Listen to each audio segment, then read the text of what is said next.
Ever feel like buy and hold, like that whole strategy is just kind of outdated, especially with how the markets are going these days? Yeah, it's definitely getting harder, right? To just sit back and watch your portfolio when things go haywire. That whole buy and hold forever thing, I think it's due for a little bit of a reality check, wouldn't you And this is say? what we're diving into today. We've got the ETF trend following playbook. Going to see if it lives up to the hype, you know? Plus, we're going to dig into some of the research behind this whole trend following idea, see what's actually going on. Yeah, and not just if it works, but like, how does it stack up against that good old buy and hold? Especially over the last couple of decades, you know? I mean, think about it. We had that tech bubble burst, and then more recently, the housing crisis. Kind of makes you think twice. Yeah, makes you think that maybe riding the waves is a little better than, being stuck on a ship that's going down if the trend's going the wrong way. Exactly. And the ETF trend following playbook really doesn't hold back on that idea. It's really about recognizing when the tide is turning and how to, like, adapt to that, right? Okay, so just to be clear, though, we're not talking about just like following whatever the latest stock market meme is on social media, right? Just checking. No, no. Thankfully, it's a bit more sophisticated than that. The book really zeroes in on this thing called the 200-day moving average. Think of it like a trend line for the whole market. When the price of a stock goes above that average, it could be a signal to buy. But when it dips below, well, that's when you might want to think about selling. So this 200-day moving average, it's not just some random number somebody came up with. There's actually research that shows that using it as a guide, you might actually do better than just, blindly buying and holding. Right. It's interesting how well it's like stood the test of time. And what's cool about trend following is you're not trying to be perfect with your timing, Yeah, which is impossible, by the way. It's more about understanding the natural rhythm of the market. Would you agree with that? I would agree with that. Okay, so that's kind of trend following in a nutshell. But why ETFs specifically? Why not just pick individual stocks? Well, think of ETS as your like all access pass to trend following.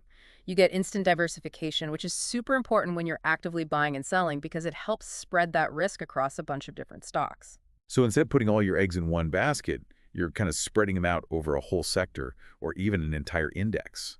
Sounds a lot less stressful when you put it that way. Exactly. Plus, you have that flexibility because ETFs trade all day long, just like if you were trading a single stock. You can jump on those trends as they happen. And let's not forget, they usually come with lower fees compared to those traditional mutual funds, which, let's be honest, nobody wants to pay more fees than they have to. Mhm. And the ETF trend following playbook, it really does a good job of breaking those advantages down, I think. Totally. So ETFs are our vehicle here, right? We're using them to ride these market trends. But where do you even begin to look for these trends? Is it all about just watching the S&P 500? Well, the S&P 500 is a great place to start, but this book, the ETF Trend Following Playbook, it really encourages us to think beyond just those broad market indexes. It gets into sectors that actually have their own kind of rhythms and trends, like commodities, for example. Ah, commodities, things like Like gold and oil. Right. that's exactly it.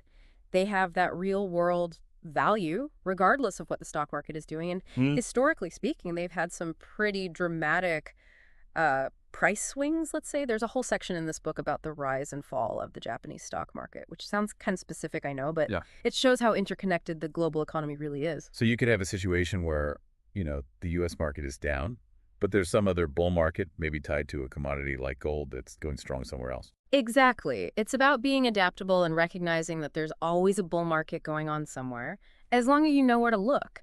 And ETFs, they give you that access, to those different opportunities. And I think the ETF trend following playbook does a really good job of giving you a framework to spot those trends. And it doesn't matter what the rest of the market is doing. It's making me think I should brush up on my global economics a little bit. Yeah. But before we get too far ahead of ourselves, we got to talk about risk, right? Mhm. Because trend following might sound amazing and all, Right.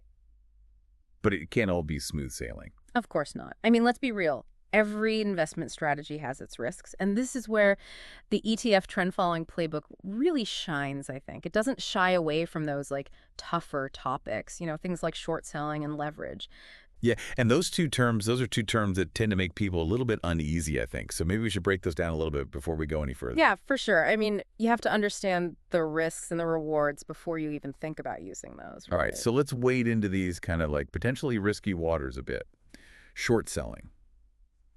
That's basically you're borrowing a stock, selling it, hoping it goes down, and then buying it back later at a lower price, giving it back to whoever you borrowed it from, and pocketing the difference. Am I getting that right?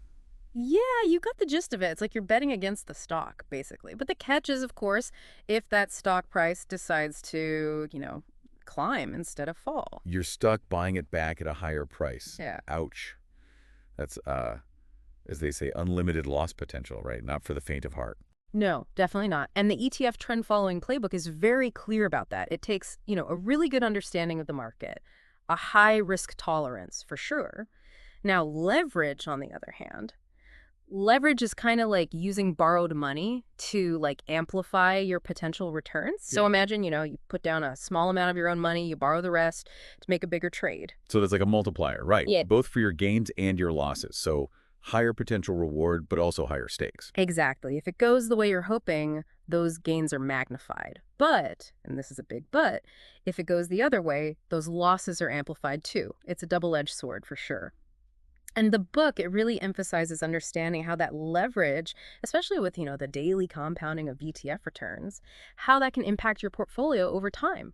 That daily compounding thing with leveraged ETFs, that's not something I think a lot of people think about. We usually think about compounding with like positive things, Yeah. like the interest you earn in a savings account. Yeah, and it can Yeah. be positive, absolutely.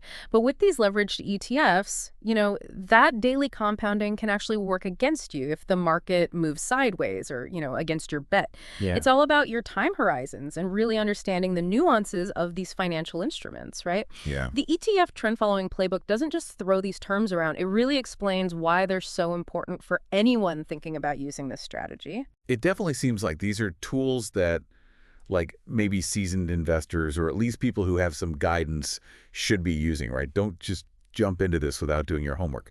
But back to trend following itself, it seems like it requires a certain level of like emotional detachment. Would you say that's accurate? More than you might think, actually. Because, it's easy to get caught up in the excitement when the market's going up, right? Yeah. Or, panic when things are going down. But to be successful with this, you have to have the discipline to stick with your plan, even when everybody else is, letting their emotions get the best of them. So it's not just about the numbers in the charts. It's also about your own psychology, your own mindset. 100%. The ETF trend following playbook really talks about how important it is to, tune out all that noise, all the different opinions, those short-term market jitters, because those things can make you second-guess yourself, and that can be really dangerous. But isn't staying informed important too? I mean, how do you find that balance between staying up to date and not getting overwhelmed by every little thing that happens in the market? That's where having a strategy, a clearly defined strategy based on something like that 200-day moving average, that's where that comes in. It's like having your roadmap, right? You know where you're going. So you don't have to constantly react to every headline or every, rumor you hear. So you got to have a plan, and you got to stick to it, even when things get a little bit bumpy. Exactly. You can't let your emotions drive the bus. And that's something else I really like about ETFs. They give you so much flexibility. You can adjust your portfolio based on the trends that you're seeing developing. Right. We've been talking about those broad market ETFs like SPY that tracks the S&P 500, and we touched on some sector-specific ETFs like QQQ for tech or XLV for healthcare. But it sounds like you can get even more specific than that. Oh, absolutely. Way more specific. You could, I don't know, let's say you want to tap into the growth of emerging markets. Yeah. There's an ETF for that. Or maybe you want to hedge against inflation with some bonds. There's an ETF for that too. You can even find ETFs that track the performance of different currencies. Currencies. Okay, now that sounds a little next level. It all comes back to that idea of the global economy being interconnected, right? So you've got currencies. They're constantly fluctuating against each other, and that creates opportunities for investors who know how to spot the trends. The euro, the yen, the dollar, it's like this global dance, and ETFs give you a ticket to join in. The ETF trend following playbook, it actually gives some examples of how you can apply these trend following strategies to that type of trading. So instead of just, looking at what's happening with the U.S. markets, Yeah. you can look at what's happening globally, based on things like these currency trends, and use ETFs to take advantage of those opportunities. Exactly. That's the whole idea. And it just goes back to why I think this approach can be so powerful. You're not limited. You know, the market is dynamic. Things are constantly changing. And with ETFs and a good understanding of trend following, you have the tools and the knowledge to adapt your strategy as those trends change. It's definitely a lot to think about, but I'm starting to see why people are drawn to this. It's a more active way to manage your investments. It's not just setting it and forgetting it. Exactly. You're more in control, and you're recognizing that there's always an opportunity out there as long as you know how to find it. Okay, so we've got the basics, explored some concepts. Now let's bring it all together. Say you're looking at the S&P 500 and you see you're looking at the S&P 500 and you see it's been climbing pretty steadily above that 200-day moving average for a few weeks. Well, in the trend following world, that's a pretty classic buy signal right there. So investing in a broad market ETF, something like SPY, which tracks the S&P 500, that'd be a logical move then. Could be, yeah. But, and this is important, diversification is still key. Even with a strategy like this, you don't want to put all your eggs in one basket, even if it's a basket as big as the S&P 500. So spread it around a bit, right? Different ETFs, maybe some that track other indexes or sectors. Exactly. You could add something that tracks the Dow Jones or the NASDAQ Q100, or, if you're feeling really bullish on tech, maybe you add QQQ, which focuses on the NASDAQ Q100, and that one's really heavy on tech companies. And if it seems like healthcare is going to take off, there's XLV for that sector. You got it. It's all about putting your money where the trends are, right? Okay, so we've got our buy signals down. But what about when things start going the other way? Like, let's say the S&P 500. It dips below that 200-day moving average. What then? Do you just hit the panic button and sell everything? Not quite. Remember, this is all about managing risk, not freaking out. So a dip below the average, it's a signal to stop and think, not to just liquidate your whole portfolio. So you're looking for confirmation, right? Yeah. Is this a temporary thing or is it the start of a bigger downtrend? Exactly. You might start by maybe trimming some of your positions, taking some profits off the table just to reduce how exposed you are to any potential losses. And this is where those safe haven investments, remember we talked about those? Yeah. Those come in handy. Like gold. It tends to hold its value, sometimes even go up when things are kind of uncertain. Right. And guess what? There's an ETF for that GLD. You can get in on gold without actually having to buy bars of it and store them somewhere. It's amazing there's an ETF for everything. Now, we did touch on inverse ETFs earlier. Those seem like they could be useful when the market takes a downturn. They can be, yeah. But, and this is a big but, especially the leveraged ones, those are really more for short-term trading, not something you'd want to hold on to for the long haul. Experienced investors, they're the ones who really understand how those work. Because with those, you're basically making money when something goes down, right? Yeah, they're meant to move the opposite way of whatever they're tracking. So if the index or sector drops, the inverse ETF, that's when it goes up. Okay, so that's reacting to trends. But there's this idea in the ETF trend following playbook that I found interesting. And it's about anticipating the shifts in the market. Is that even possible? I always thought trying to time the market was a fool's game. Yeah, if you're trying to predict the exact top or bottom, you're going to have a bad time.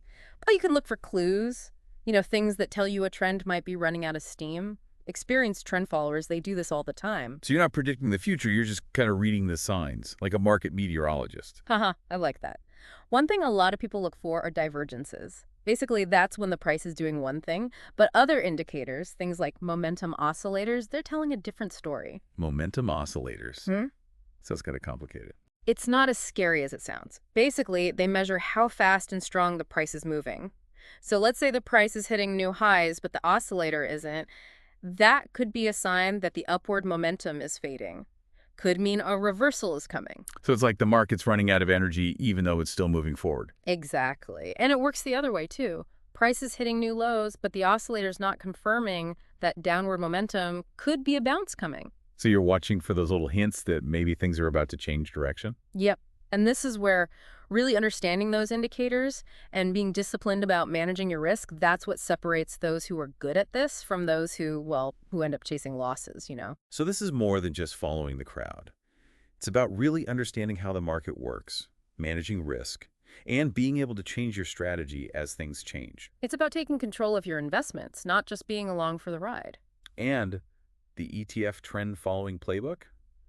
It sounds like a good place to start if you want to learn more about this. It definitely gives you a lot to think about, that's for sure. And remember, knowledge is power, especially when it comes to the markets.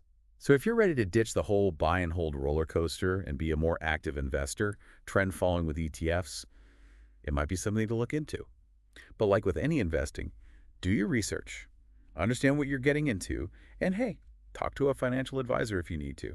There's no shame in getting some help. And never stop learning. The market's always changing. And the best investors, they're the ones who change with it. Always learning, always adapting. Wise words to wrap up our deep dive on trend following and ETFs. We covered a lot, from that 200-day moving average all the way to leverage and short selling, even touched on the mental game of sticking to your strategy. Yeah, and don't forget about how versatile ETFs are. They can really give you the flexibility to ride those market trends, whether you're looking at the big picture, specific sectors, or even things like the global currency market. It's been quite a journey. And on that note, until next time, keep learning, keep exploring, and remember the best investment you can ever make is in yourself.